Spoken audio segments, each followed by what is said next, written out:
Hey everyone, my name is Will. Welcome to Will Habit. Okay, maybe this is my fault. I have issues with my lead strap from Oculus. My side straps keeps breaking, so maybe they're right. Maybe it is me.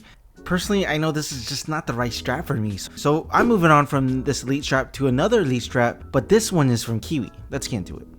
Okay, I'm excited for this one because it's time to move on to another strap. Kiwi actually has a version of the lead strap for the Quest 2. So let's open this up. Alright, the first thing is the head strap that feels pretty lightweight.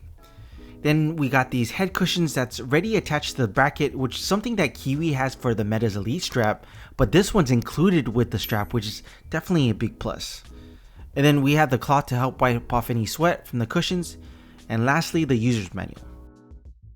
Now first things first, before we attach the strap to the Quest 2 headset, let's take a look at the side strap because as you know, the Meta side straps tend to break if you're not careful. So according to the description of the item, which is the first item on the list, it says it's an enhanced side strap made of polymer material, which makes it a stronger construction. Sturdiness that can stand over 100,000 times bending, so you don't have to worry that the side straps will snap. So this sounds like it's designed for people like me, and right off the bat, I can really feel and see it's a lot more flexible and forgiving if you compare the Kiwi's lead strap versus Meta. And that's an important factor, especially if you dealt with Meta's lead strap breaking multiple times. Alright, when it comes to putting the Kiwi straps together, it's pretty simple. First, we just gotta attach this back bracket to the head strap.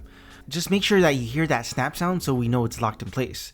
And double check if you're snapping the back bracket on the rear strap according to the corresponding R and L letters. So for example, there's an L on the rear strap and an L right here on the bracket. So once the head strap is set up, then we just gotta attach it to the Quest 2. But before we do that, if you have a stock strap attached to the Quest 2, we just gotta take off that first. Now I've done this before in my other videos, so I'll leave a link in the corner and I'll leave a link in the description if you want to check it out. So after taking off the stock strap, then we just gotta line these brackets up with the headset's attachment. Just make sure you're snapping these pieces on the correct side. Again, there is an L and an R imprinted onto the bracket. Just line these up and then apply a bit of force and then just work your way up. Then finally, we just gotta fasten the top strap with the top bracket here. And then attach your facial interface back on and we're done. And by the way, not only that they applied the PU leather cushions on the back of the head strap, which nicely cushions the back of your head, but also on the top strap, which is a nice bonus. It definitely helps with the comfort and relieves the strap's pressure on your head. Plus it's wider and thicker than Meta's Elite strap and even the HTC Vive Deluxe audio strap. The cushions are actually nice and soft, easy to clean if there's any sweat. Also, just want to point out the cushions on the back, you can actually peel them off from the Velcro if you like to clean them separately.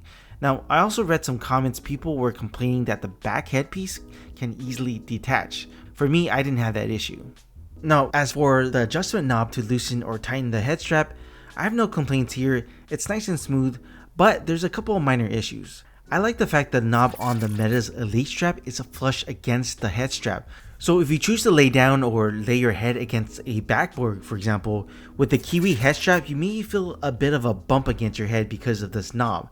But it may not be a big deal if you usually use your VR headset while standing or sitting. Another thing I noticed, it's a bit easier to grab the Meta's Elite strap's knob versus the Kiwi one, which is a bit more difficult to turn the knob back and forth. And by the way, just like the Meta's Elite strap, when you tighten you can hear a clicking sound, and when you loosen it just glides nice and smooth against the railing. So for me, turning the knob on the Kiwi's head strap needs a bit of improvement. So when it comes to putting on the head strap, I usually loosen the head strap with the knob first before putting it on or taking it off. With the Kiwi, you have the ability to flip the strap up and then adjust it onto your head because of these pivot points here. You're not as dependent on the knob compared to the Meta's Elite strap when putting it on or taking it off. Plus you have the ability to flip the headset up while in VR to check your phone or your surroundings. You can actually angle it up to 52 degrees. But for me, the higher I flipped it up, it puts a bit more pressure on my forehead, so it wasn't the most comfortable experience. But if you first lift your headset up from your head and then flip it up, you definitely have an easier and more comfortable time angling it.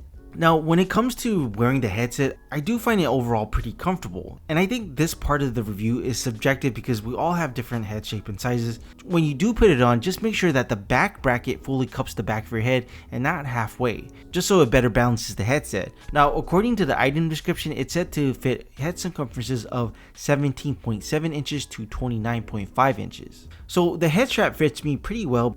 Now, for those who want to attach a power bank to the head strap to extend the battery life of the Quest 2, you can attach the Kiwi's power bank at the bottom of the bracket, but for me, I don't have that particular power bank. I actually have the Aki power bank where you can put in your pocket and hook it up to your headset. But I also have the VR Power as well, which is made specifically for Meta's Elite Strap. But there is a way you can still attach it to the Kiwi's head strap. So instead of attaching the bottom bracket like the Kiwi one, you can attach it through these Velcro attachments by wrapping it around the top bracket. Then bend this Velcro back that's attached to VR Power and attach it to the top strap. Now, just a quick note, you can also wrap another Velcro strip around here to further secure it. These are just regular Velcro cable ties you can actually purchase on Amazon. Then just plug it in here. Then loop the cable through the strap and then finally attach it to the headset. Or if you like, VR Power also supplies this bracket that you can wrap around the smaller width of the strap and place the cable in there, and that actually worked out for me. And lastly, I just want to quickly point out you can store it in the official carrying case, but you have to detach the back bracket in order to fit. And then you have to slightly bend the side where the pivot point is. So here's my final thoughts. Overall, I do find it comfortable. I don't particularly like the adjustment knob as much as the Meta's Elite Strap, but I definitely think the side strap here is much stronger and flexible than Meta's Elite Strap, which is a huge plus. Also love the padding on the back bracket as well as the top strap to help relieve any pressure. And it nicely cups the back of the head, so it definitely helps stabilize the headset while moving around. And again, this depends on your head shape and size, but I think it should cover most of people's head shape. Now, if you're interested in checking it out, I'll leave a link below. It currently costs around $46 US. Alright guys, that's all I got. Hopefully you guys find this video helpful, especially if you're looking to moving on from the Meta's Elite Strap. So if you liked the video, press the like button and consider subscribing. Talk to y'all later.